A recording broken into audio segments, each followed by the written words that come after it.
3-to-1 system. So essentially you're creating a pulley system in order to move a casualty or move a large item without having to exert large amounts of force, right?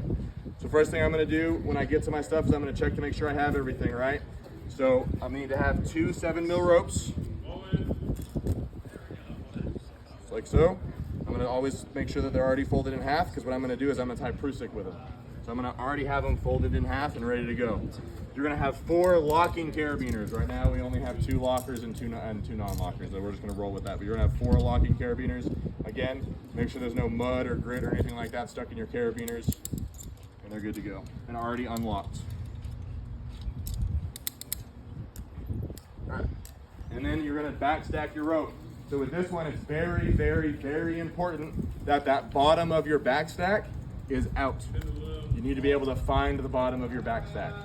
So I'm gonna leave that part out, and then I'm going to start backstacking here, right at the tree.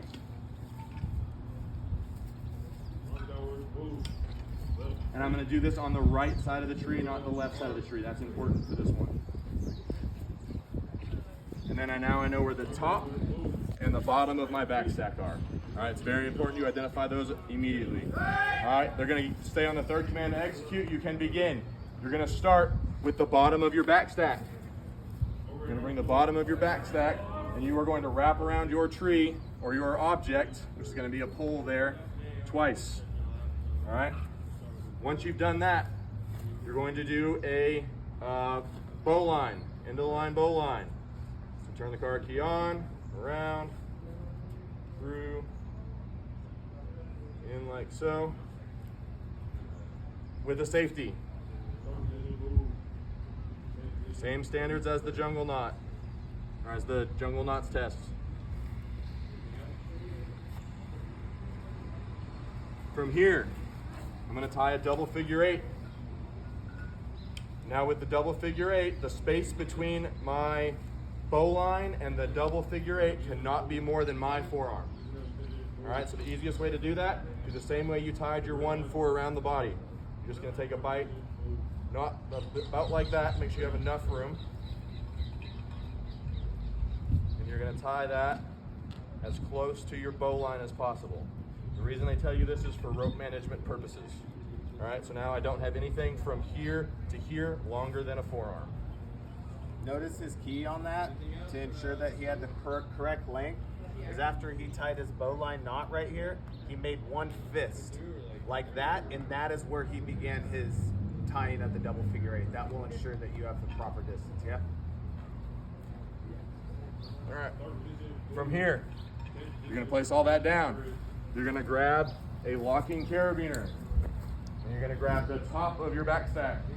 You're gonna walk down towards your, whatever it is you're tying onto. Here, you're gonna tie a double figure 8 at the end of your rope.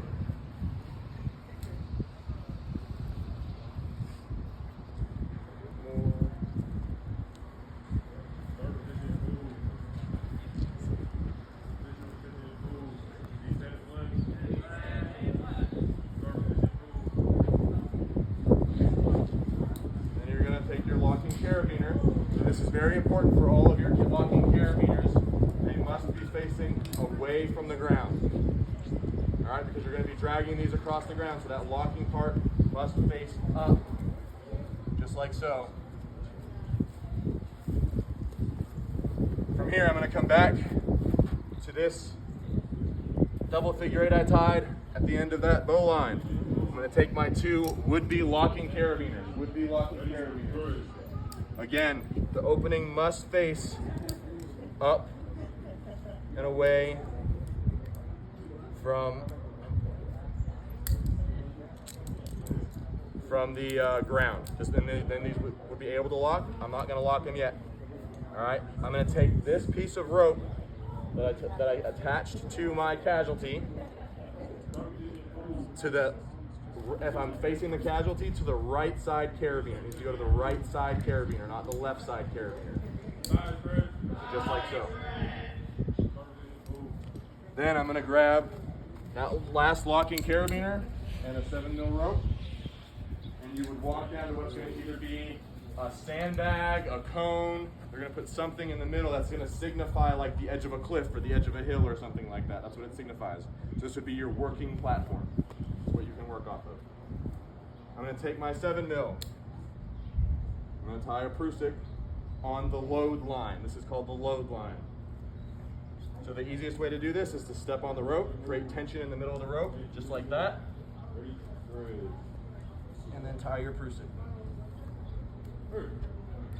Again, keep control of that locking bar. It'll help you do this in a timely manner. This is where people tend to lose a lot of time.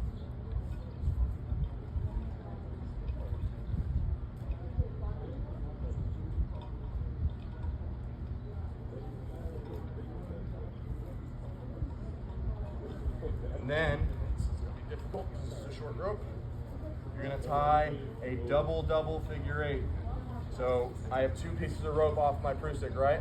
I'm going to fold them in half, just like I would if I was doing a normal figure 8. Now I have 4 pieces of rope in between my hand, making it a double figure 8. I'm going to, again, go around, and this is where it becomes difficult, and back through.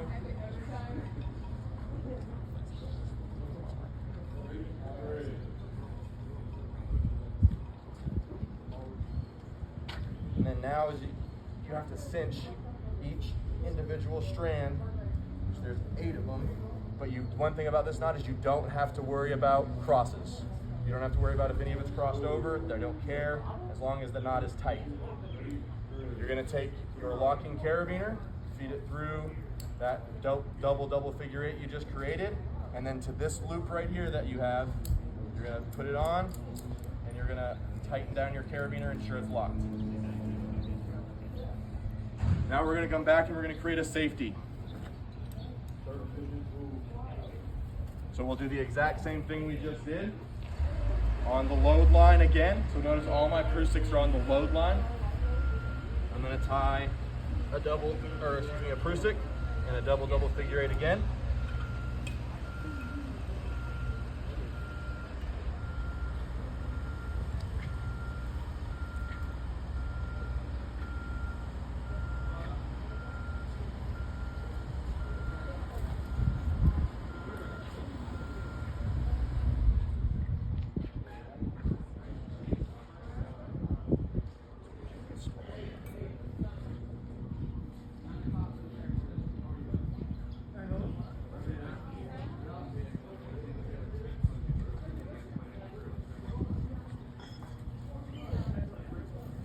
And then that carabiner that was on the left when facing the casualty, this is going to get attached into that carabiner, and you're going to make sure the carabiners are locked.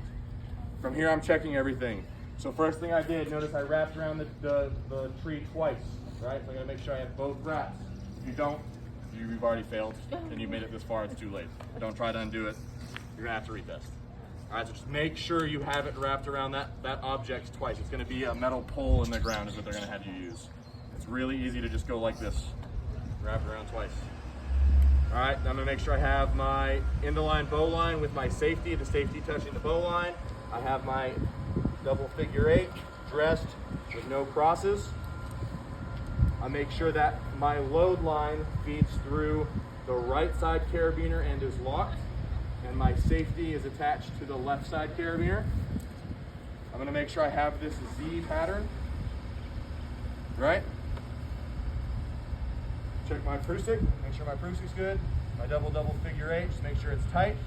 Make sure my carabiner is locked. Check my double figure 8. Make sure my carabiner is locked. The way this system works is you would get a group of people on this haul line. It's your load line versus haul line. You're going to have somebody on the safety here, making sure it doesn't lock. And you're going to have somebody on the pulling portion here. Now, if it wasn't a tree, let's say if it was something that could actually move, and we pull on this, that prusik would not move. It's going to lock, and it's not going to allow. It's going to pull that casualty up, but because the tree doesn't move, it's just and what will happen is, as we got it up, the party C would lock this in, making sure that the casualty's not going to fall, and McCarty here would move that prusik back towards that casualty. And then we continue to pull the cabin feet up. Just like so.